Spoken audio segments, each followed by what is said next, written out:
Treasure Island. Chapter 4. I heard people running to look at the island, and I quietly climbed out of the barrel. I then walked up to join the sailors at the side of the ship. We could see 2 low hills and 1 big one. The island was now very close. "I've been here before," said Silver.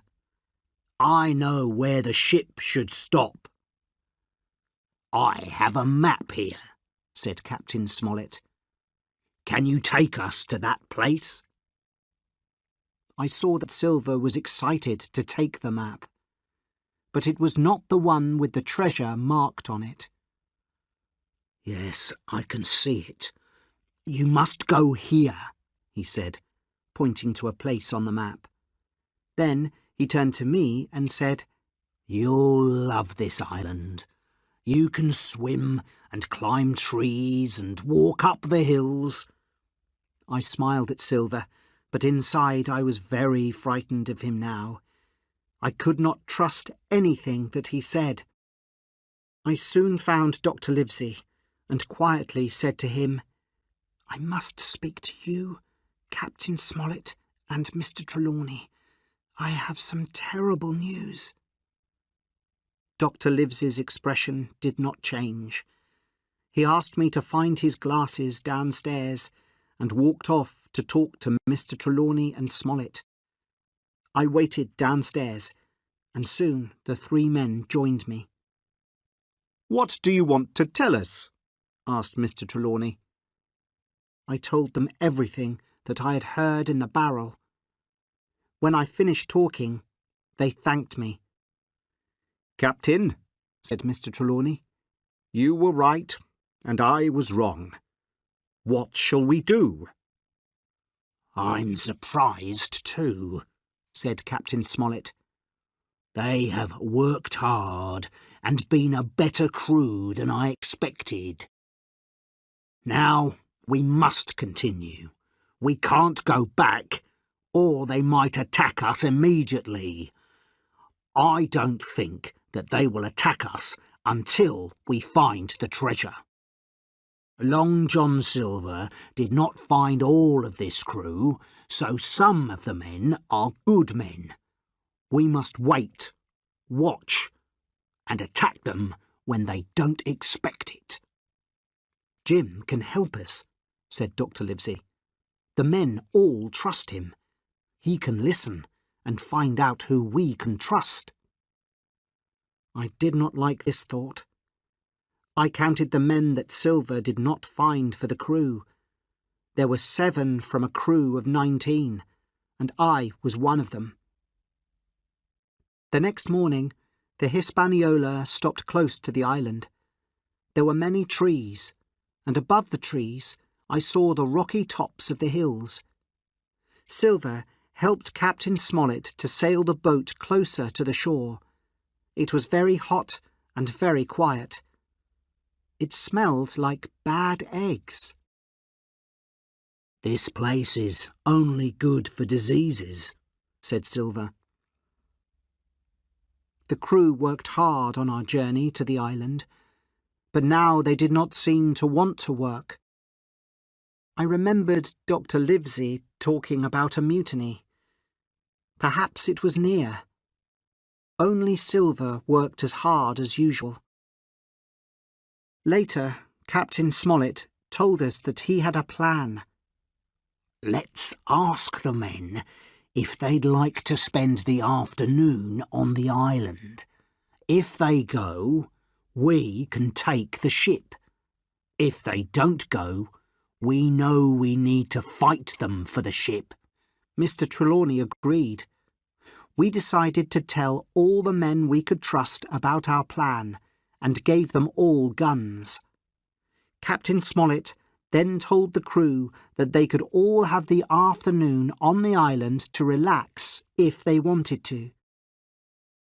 "When you hear a gun at the end of the day, it'll be time to come back," he said. All the crew suddenly looked happy, and they all agreed to go. Perhaps they thought that they could find the treasure immediately.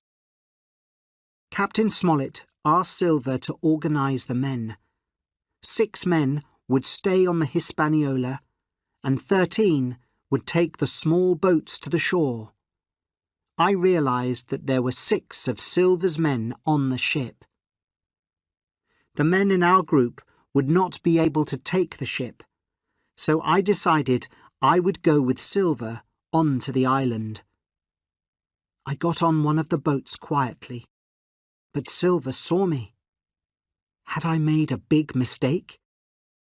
The boat I was in was fast, and we were nearly on the beach first when I held onto the branch of a tree and jumped out of the boat.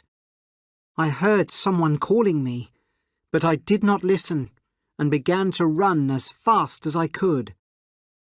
When I stopped, I felt happy. Silver did not know where I was. This part of the island was open, with just a few trees. I could see the hills in front of me. As I walked, I saw pretty flowers, snakes, and small birds. Suddenly, a cloud of birds flew into the sky, and I knew that something was coming towards me. I was correct, because I then heard people talking. I decided to hide behind some trees. I realised that one of the people was Silver, but I could not hear what he was saying. Soon the birds returned, and I knew that the men had gone. I told myself that it was my job to find out what these men were planning to do, so I decided to follow them, without them seeing me. After a few minutes, I saw Silver and another sailor talking near a beach. "I want you to join us, Tom, because I know you're a good sailor. I'm telling you this to save you," said Silver. "Silver," Tom replied, "you're a good man, and you shouldn't work with these pirates. I'd prefer to lose my hand than work with them." I knew then that here was a man that we could trust. Then came news of another. I suddenly heard a terrible shout. Then all was quiet. "What was that?" asked Tom. Silver smiled and said, "That? Oh, I think that was Alan." "Alan?" cried Tom. "He's a good man. If your men have hurt him, then you are no friend of mine. I won't help you." Tom began to walk away from Silver along the beach. Silver suddenly threw his crutch at Tom, and it hit him hard on the back. He fell to the ground, and before he could stand again, Silver killed him with a knife. Silver now blew a whistle, and I knew that more of his men would soon arrive on the beach. I was very frightened. I walked quietly back into the trees, then ran as quickly as I could. As I ran, I began to think, what could I do now? When we heard Captain Smollett's gun, could I go back to the beach to be with these men? If I did, I knew that they would kill me. I would have to stay on the island forever.